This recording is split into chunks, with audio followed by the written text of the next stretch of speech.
Andrea. Yeah, I can. I got that. Okay, so here we go. What's up, everybody? My name is Richard Terrell. I go by Kirby Kid, and you are watching DO Live, a daily stream show in which we talk about game design. We really talk about game design every day, all day on our Discord. You can find the link to the Discord on our Twitter, and we have a YouTube channel. It all goes by Design Oriented, one word. And the topic for today is back on Hollow Knight.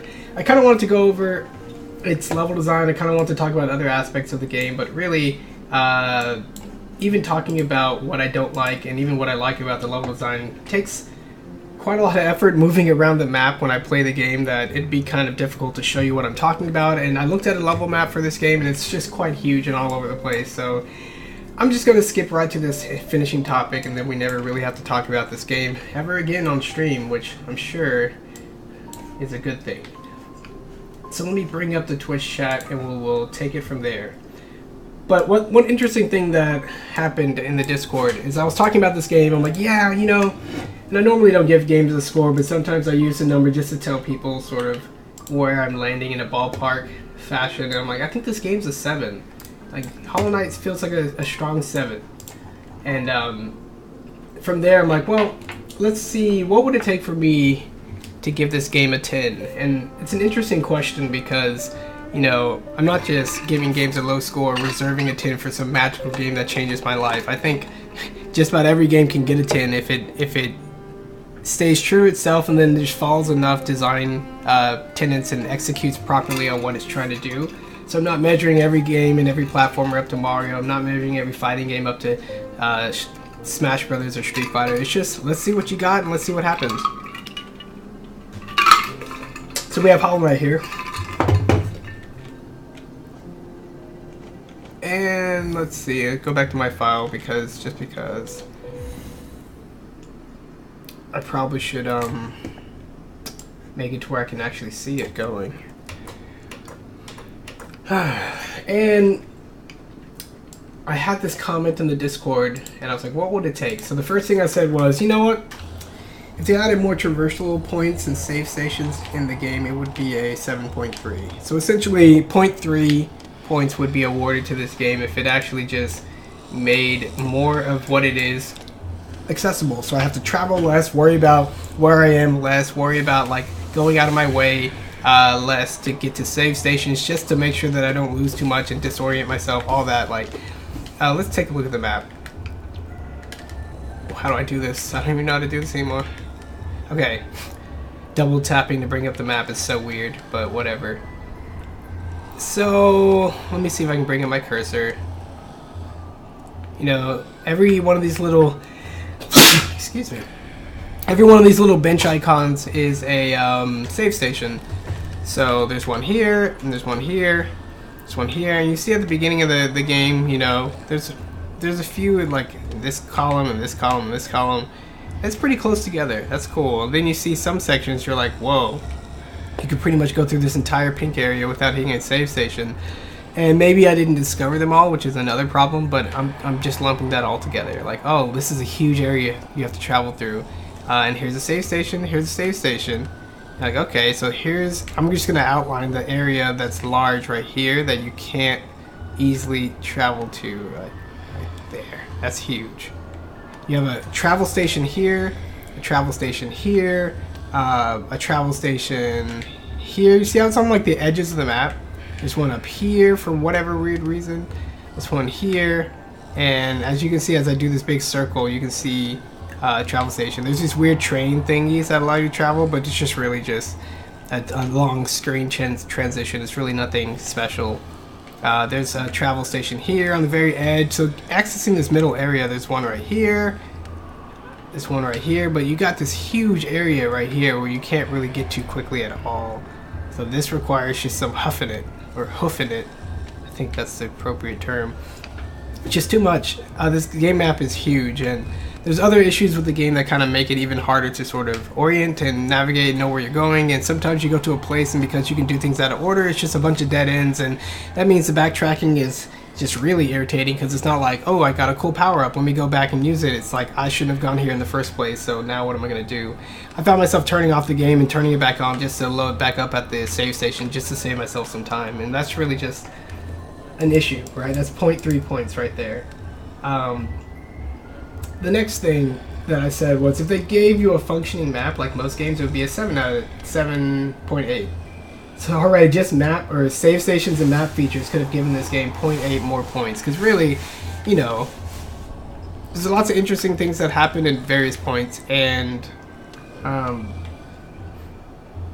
the map is huge and complex. And if it didn't take so much freaking effort to orient yourself by buying map pieces, buying these little markers down at the bottom of the screen that I can mark the map with, buying the compass that tells me where I even am on the map, and buying all these symbols, like you have to buy each of these symbols, like travel symbols, shop symbols, bench, save station symbols, whatever this blue thing is that I hardly ever use symbols.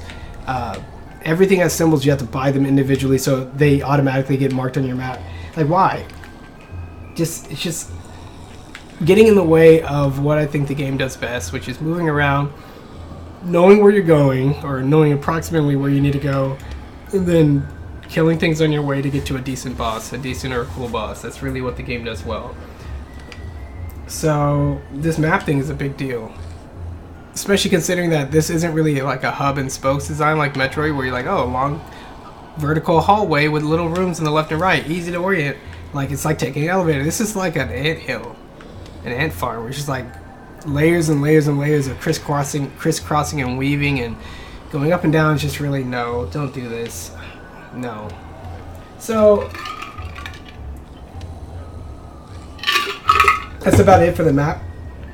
I said if they clean up the basic enemy behavior in the AI, it would be an 8.3.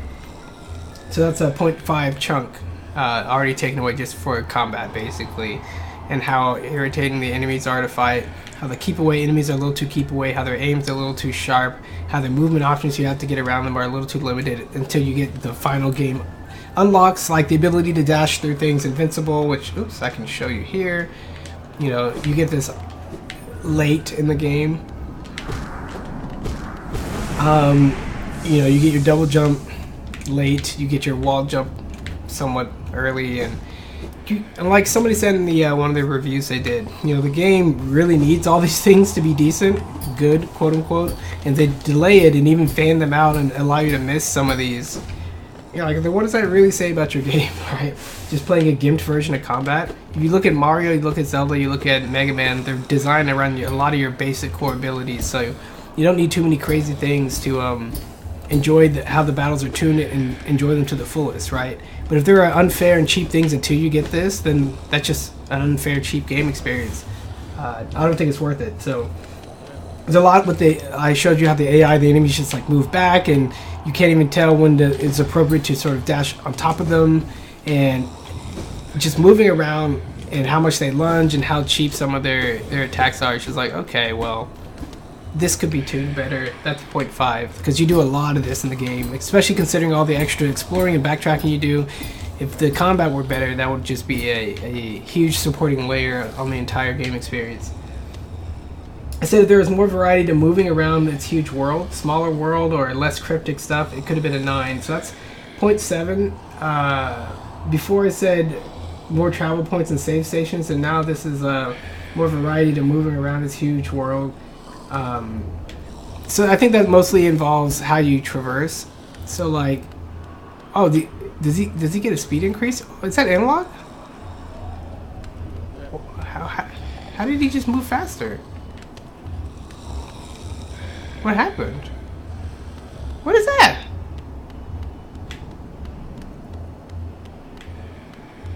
Is that a Smash input? Why is he slow now? What's happening? Anyway, yeah, so like, I'll show you some platforming sections just as they go along.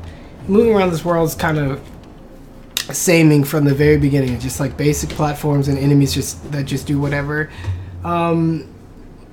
Not really much to it, not a lot of variety, and because of the enemy design and some other factors that I take issue with, moving through this world is kind of just all right. And for such a big world, I would like more actual gameplay and involvement in how you move. That'd be cool. And I hate even loading up this game because it's like, now how do I even get out of here? How do I even show you something cool? I hate this. Okay. Power dive. How do I do it? What are the buttons? Oh well. Yeah, so platforming is kind of a big deal in these platformer action game hybrids. So moving around, I figured like one of the things that Mario does well, and one thing I really like about the original Super Mario crossover, is that it took a lot of characters from other games, but then it made it to where they made it to where those other characters. That was weird. That guy did an up. Oh my gosh, I hate that. Like your tendency to trade and you lose is super irritating in this game. What the? I didn't have my shade cloak.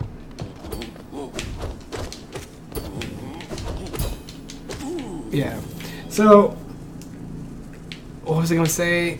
Oh yeah, Super Mario crossover. So one of the things I liked about the original is all the other characters got brought into the game, but they made it to where Samus and Ninja Gaiden Dude and Contra Dude and Link, all of them could jump on Mario enemies like Goombas and stuff just by jumping on them, right? You're like, oh, cool. You're like, well, why does that make Mario special? Well, Mario's still the only one who has like the speed and the control in the game that's tuned around him. Mario's also has fireballs, but yeah, like all the other characters can kind of do the Mario thing in addition to Mario as far as jumping on things. So in the later version of Super Mario Crossover, Crossover 2, I think, they made it to where the characters from other games couldn't jump on enemies, which on the one hand makes Mario more unique, on the other hand just ruined the game.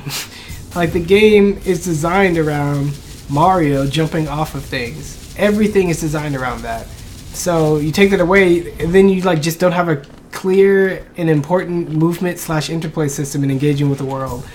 So I didn't like Super Mario Crossover 2. I'm like, I just want to jump on these enemies. I don't want to shoot them all the time with Samus. I like to be able to shoot them or jump on them, and I'll shoot them, you know, when it's more advantageous. But come on, so that was my basic response to that. So in Hollow Knight,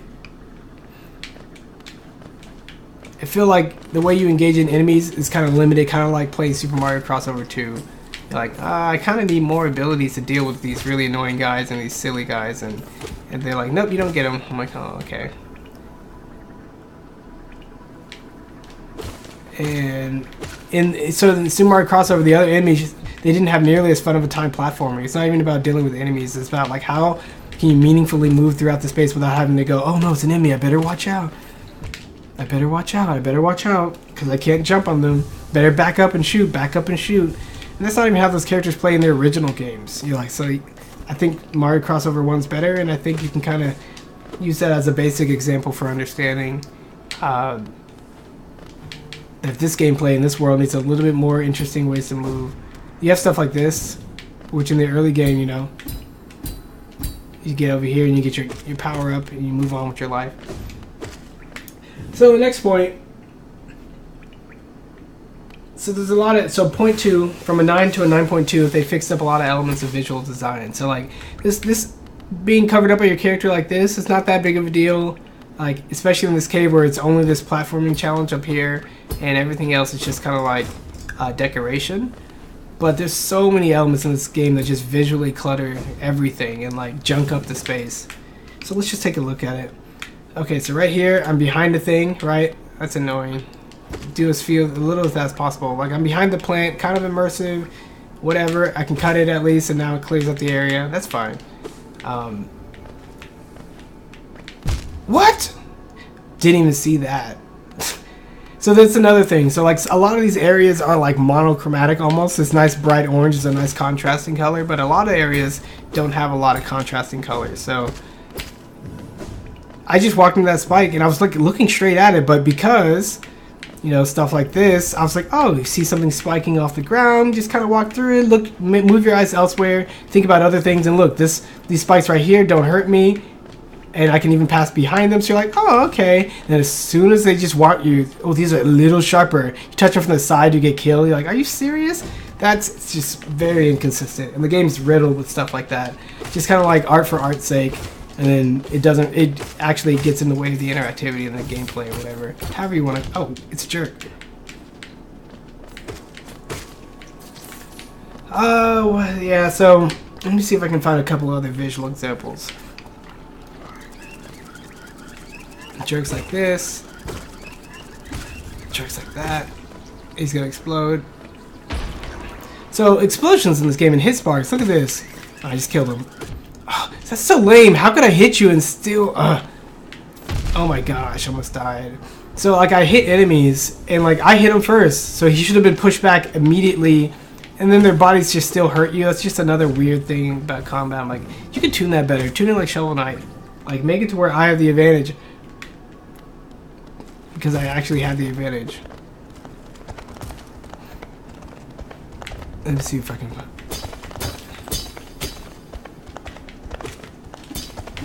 I don't know what these guys do. Okay, die. Oh. Okay, so you saw that? I shot a little projectile blast at him, and for a brief moment on the spark, I thought he was dead because I couldn't see anything other than, you know, flash effects and sparks. Stalagmites. Tights. Stalagmites. So like, yeah, when you hit enemies, this big old spark that happens when you actually do damage has an effect that covers up the enemy and like makes them glow and flash. It gets in the way. I'm gonna try to find another enemy real quick. There's probably not any here.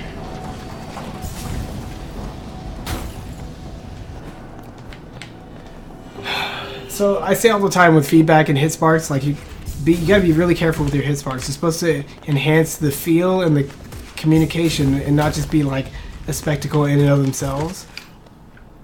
So you hit enemies in this game and the spark's just so loud, so busy, that you're like, for a moment you're like, how much did I hit the enemy back? Is he dead? Is it flying back towards me?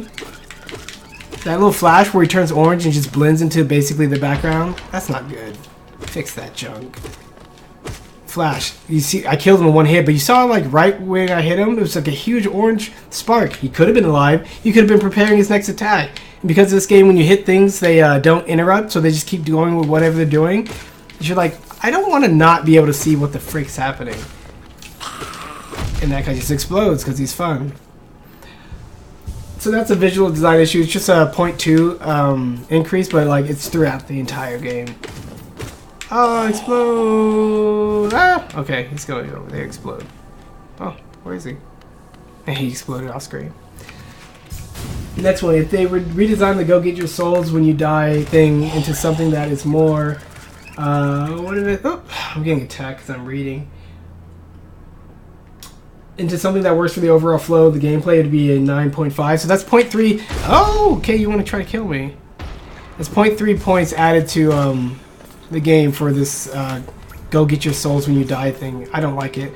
I was talking to the DL group the other day. I'm like, you know, Dark Souls pioneered it, which is like great for Dark Souls, great for Demon Souls, whatever. It's good, use it in your own series. But then other people started copying it, and it kind of made me think, like, what is that design? What's that feature? What's that element in the system? What's it even good for, right? And people typically say, like, oh, it's, you know, so you have some risk going back to the place you died, and you got to go back to it, and if you die, you lose it all, so you get a second chance of getting your stuff back. You're like, one, most people want to get their stuff back, okay. And Hollow Knight, they make it less of an option to go optionally get your stuff back because they take away they take away all your money. It's not like Pokemon. They take away all your money, and then they take my meter on the left and crack it so I can't get full meter. And that meter is important for healing, it's important for attacking, it's super important. If you leave your little death shade around, then it's just going to be there forever. They have one system in place where you can take it all the way up here to the north, talk to this person right here, and it'll summon it back to you, but it's at a cost of these sort of rare rancid egg items. And you're like, I never used it. Well, I think I used it once because I really didn't want to trek across the entire world. But the thing is, that guy's like out of place too. He's all the way at the top of the map that you have to, again, traverse with limited travel and save points to get to, and then go all the way there just to get your shade spirit back and get back to normal full capacity. It's just so cumbersome. So many things in this game are just, you take a regular feature, a regular occurrence in a game, just make it cumbersome. Why? Because Dark Souls, right? So I don't think that feature, I don't think that system is good for anything. If there's a weak player that has trouble even getting, forgot it's gonna explode, getting to areas, then it's going to be hard for them to get to it the second time. They're likely going to lose experience, souls, money, geo, whatever.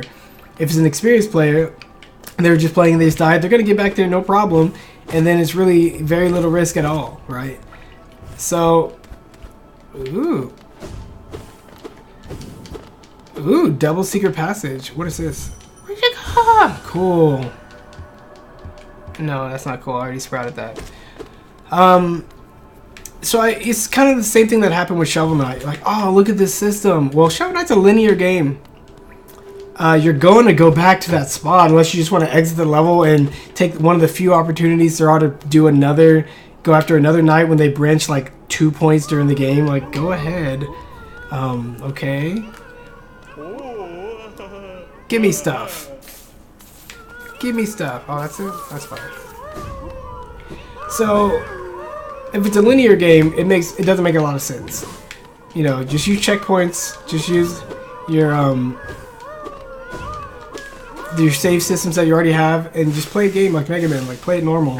If it's a non-linear game, maybe it makes a little bit more sense. Like, oh, you could have gone to this area or this area, but now that you died in this area, it's got your stuff. You got to go get it back if you want it back. And you're like, well, now instead of engaging the game in this non-linearness, like going to different areas, maybe realizing that you need something else, you're like, well, I got to go back to the area to get my stuff, lest I go into these new areas and have even less of an ability to survive because I don't have my full meter, I don't have my money on me. Let's say I run into somebody like a map guy, and he's like, I'll charge you for the map. You have to buy maps. Not too crazy. Well, if you don't have your money because you died, then that's also a poor decision. And this money is pretty rare, and you kind of need it for some pretty important unlocks, I think, like buying small keys and stuff like that. So it's not a... You need money to unlock mini save stations and travel stations. So really, it's not much of an option to leave this behind. So if you're going to add something in the game that basically weakens you and then doesn't add any interesting choices and it makes it harder for you to enjoy the non-linearness of your game and all that, then just the feature that detracts. I just don't think the feature adds anything good to a game. So get rid of that or tool it to where it's more interesting, right? Off the top of my head, let's say Hollow Knight, the map was more easily readable, the areas are more easily traversable, and you have things going on like, I don't know, you die in an area, you leave your little shade dude behind.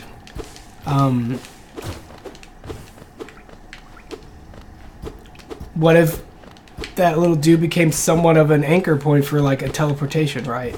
So you can go into a new direction, and even though you're weaker, you're embracing the risk and be like, I'll go in the new direction, get some stuff done, maybe pick up a new item or whatever, and then I'll go back to the spot where I died and kind of carry on or whatever. And that would be kind of interesting just off the top of my head, but it's really just, I'm just brainstorming and spitballing. I don't know what you would need to encourage people to do in this game other than explore at their own leisure and do the stuff they need to do to get the game beat, to get the job done. Incentivizing players to go back to very specific spots that they're either going to go to anyway or shouldn't go to, it's not a good idea. If they reduced the complexity of all the currencies and made some collectible challenges like the red orbs actually fun, this game would be instead of a 9.5 and 9.7. So like I said with the traversals, there's a lot of things in this game that are just ho-hum. The collectibles are quite complex and numerous for a game just so simple. Like, do you really need a bunch of different types of currencies and only be able to sell them from one guy?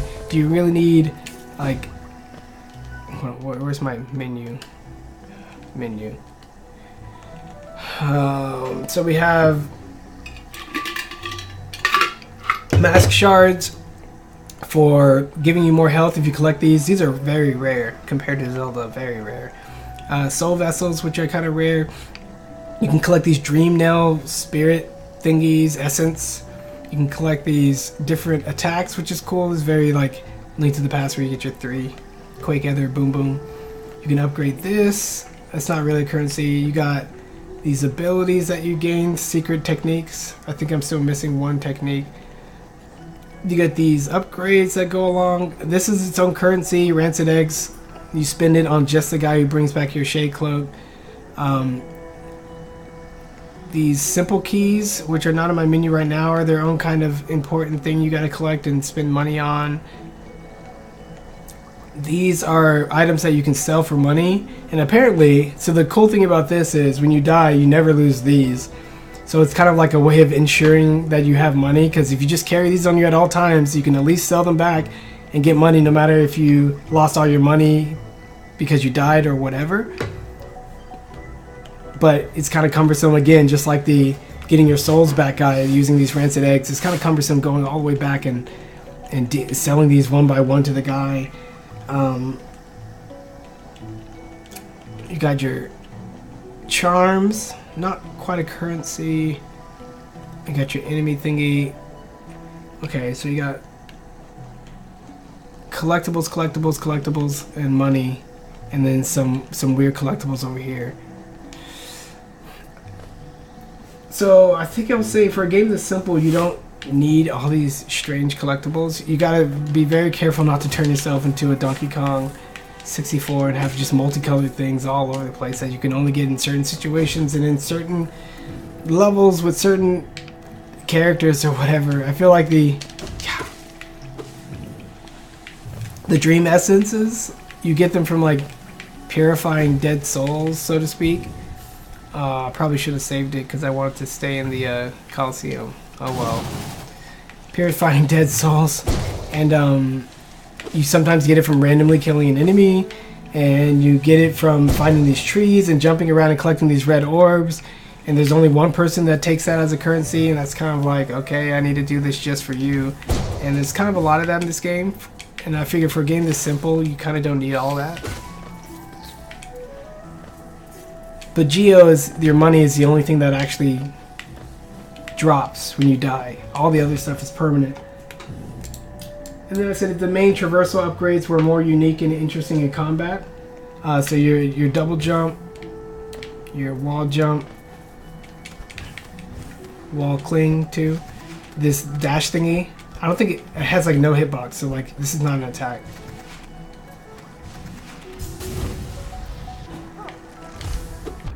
You know, in general, this game has camera problems. I think that can just fall under visual clutter. Like making sure that you can see where you're going and the cameras, you don't have to do this to check beneath you all the time like in Spelunky. That's kind of important. Yeah, so I think addressing all those things, like you can keep the story cryptic and weird. You can keep the map large, right? You can keep all the cool charms. You can tweak the enemies. You can greatly reduce the backtracking, improve the ability for the player to orient early on so that they can appreciate the large map instead of just getting frustrated and eventually just buying all the stuff they need. And all those little things would add up to a much smoother experience, because all I really want to do, really, is fight bosses. These enemies are alright, and there's quite a lot of this, especially when you get turned around and backtracking. This area right here is just kind of platforms in space.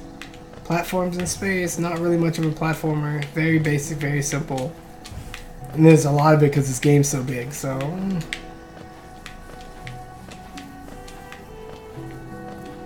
Another visual clutter thing is your character has a light around your character like this, like, oh, I can see where I am. But on the edges of the screen it's dark. I just think that's so dumb. Like, when I'm playing confidently and I can see this platform in front of me, I'm looking ahead to see what dangers there are. I don't want the edges of the screen to be dark, so it's even harder to see enemies, harder to see spikes, and through all the weird visual clutter with the monochromatic or nearly so environments. You dead. Don't make it harder. Like, I'm glad I can focus on my character, but you also don't make it harder to see everything else.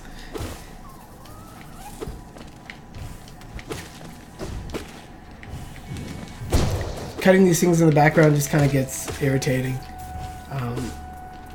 I find myself just mashing and swinging all the time, just destroying stuff.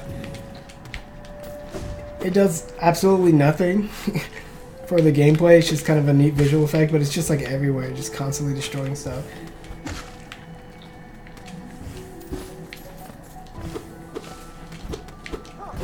Yeah. Let's see.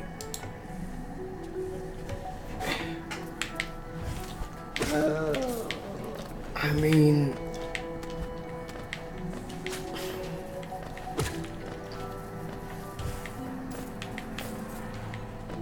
it stinks when the game has like this good ending, bad ending thing, and you want to go for the maximum, and you're kind of at a loss as to what to do with all these crazy details you've been sort of collecting as you play.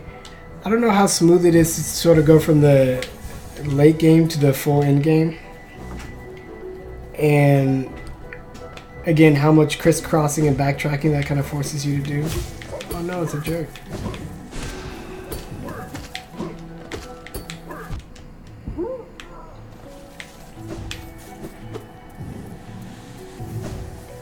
Cool.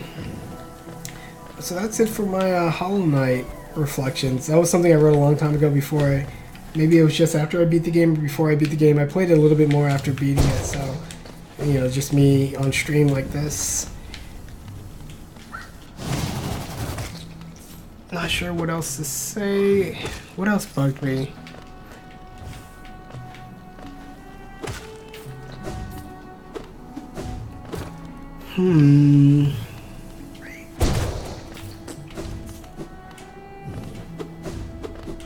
Oh, I was supposed to be going to the B world. Where can I travel? Yeah, I don't even know where I am because I don't have my compass on because I hate this game. No, I don't hate it. That's a nice short stream. I'm going to stop it here, guys, and hopefully get to a save station. And then check out the B environment, which looks like a lot more of the same.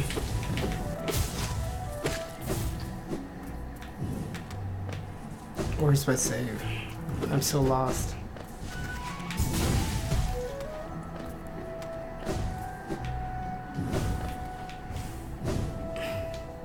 Alright guys, if you have any questions, let me know. Find me on the Discord. We'll have another topic tomorrow and another game. Until then, see you later.